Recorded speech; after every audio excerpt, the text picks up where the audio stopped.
ராதே கிருஷ்ணா, வணக்கம். நான் உங்கள் சிக்கியம்மா பேசுகிறேன். நேற்று சங்கீத மும்மூர்த்திகளில் ஒருத்தரான தியாகராஜ சுவாமிகளுக்கு ஆராதனை நடந்திருக்கும். தியாகராஜ சுவாமிகள் பல பக்தி பாடல்களை உணர்வுபூர்வமாக அனுபவித்து பாடியிருக்காரு. அதனால் அவருடைய நினைவிடத்தில் எல்லா இசைக்கலைஞர்களும் சேர்ந்து அவர் இசையமைச்ச அவர் எழுதின பாடல்களில் பஞ்சரத்ன கீர்த்தனைகள், அதாவது ஒரு 5 பாட்டை மட்டும் தேர்ந்தெடுத்து அதை கம்பல்சரி அந்த இடத்துல பாடுவாங்களாம். அப்படி பாடி அவருக்கு அஞ்சலி செலுத்துவாங்க. சரி, தியாகராஜரோட கதை உங்களுக்கு ஏற்கனவே நான் சொல்லியிருக்கேன். இருந்தாலும் கொஞ்சம் சுருக்கமாக தெரிஞ்சுக்கலாமா? தியாகராஜர் சின்ன பையனாக இருக்கும்போதே அவங்க அப்பா கூட சேர்ந்து பூஜை பண்ணுவாராம். அவர் அப்படி செய்ய தான் அவருக்கு கடவுள் மேலே ரொம்ப பிரியம் வந்துருச்சான். அவர் அப்படி பூஜை செஞ்சுக்கிட்டே இருக்கும்போது பையன் எப்போவுமே கடவுளோட நினைப்பிலே இருக்கானே அப்படின்னு சொல்லிட்டு அவருக்கு கல்யாணம் பண்ணி வச்சிடுறாங்க.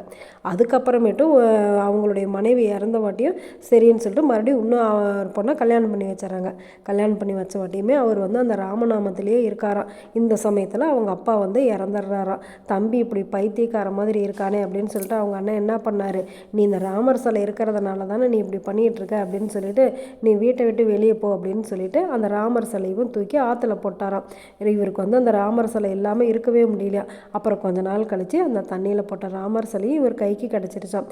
எப்போவுமே ராமரோட நினப்பிலேயே அவர் இருந்தாராம். இவருடைய பக்தியை பார்த்துட்டு இவருடைய அறிவு திறமையை பார்த்துட்டு இவரோட குரு சொன்னாரா, நீ ராமநாம ஜபம் பண்ணு, உனக்கு ராமரோட காட்சி கிடைக்கும் அப்படின்னு சொல்லி சொன்னாங்களாம்.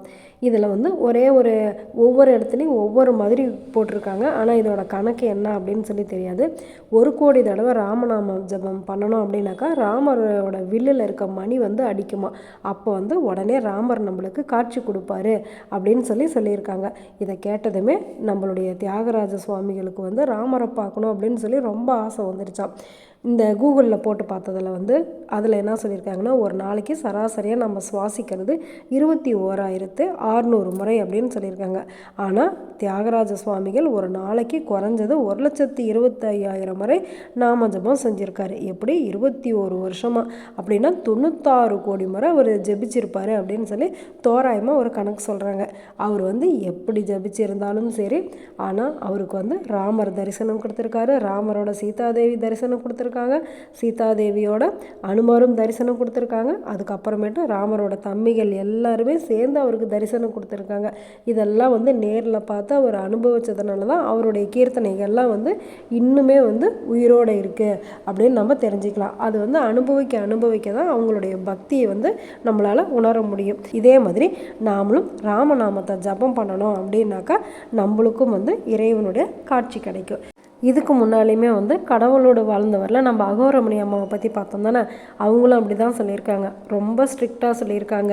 தீட்சை வாங்கிறது பெரிய விஷயம் இல்லை, ஆனால் ஒரு தடவை தியானம் பண்ண உக்காந்த அப்படின்னாக்கா குறைஞ்சது 10,000 தடவையாவது ராமநாமத்தை சொல்லிட்டு தான் நீ எந்திரிக்கணும் அப்படின்னு சொல்லியிருக்காங்க. நம்மளுக்கும் இறைவனுடைய காட்சி கிடைக்கணும் அப்படின்னாக்கா நாமளும் தினமும் ராமநாம ஜபம் பண்ணுவோம்.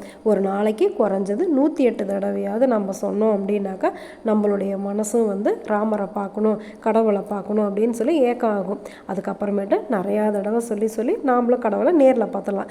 ராமநாமம் சொல்கிறது ரொம்ப ஈஸி தானே. ஈஸின்னு நினச்சோம்னா ஈஸி, கஷ்டம்னு நினச்சோம்னா கஷ்டம். இதுக்கு ஏற்கனவே உங்களுக்கு ஒரு உதாரணம் கொடுத்துருக்கேன். என்ன அப்படின்னாக்கா, நம்ம நடக்கும்போது ஒரு கால் வைக்கும்போது ஹரே ராமா, ஒரு கால் வைக்கும்போது ஹரே கிருஷ்ணா அப்படின்னு நம்ம சொல்லிக்கிட்டே இருந்தோம் அப்படின்னாக்கா அது மனசில் பதிஞ்சிருச்சு அப்படின்னாக்கா நம்ம நடக்கும்போது தானாகவே நம்ம மனசு பழகிருமா. எல்லாத்துக்கும் காரணம் எது? நம்மளுடைய மனசு. அந்த மனசில் ராமநாமத்தை விதை போட்டுட்டோம் அப்படின்னாக்கா அது மலர்ந்து பெரிய மரமாகி நம்மளுக்கு நிழல் கொடுக்கும். ராமநாமத்தை சொல்லிடலாமா?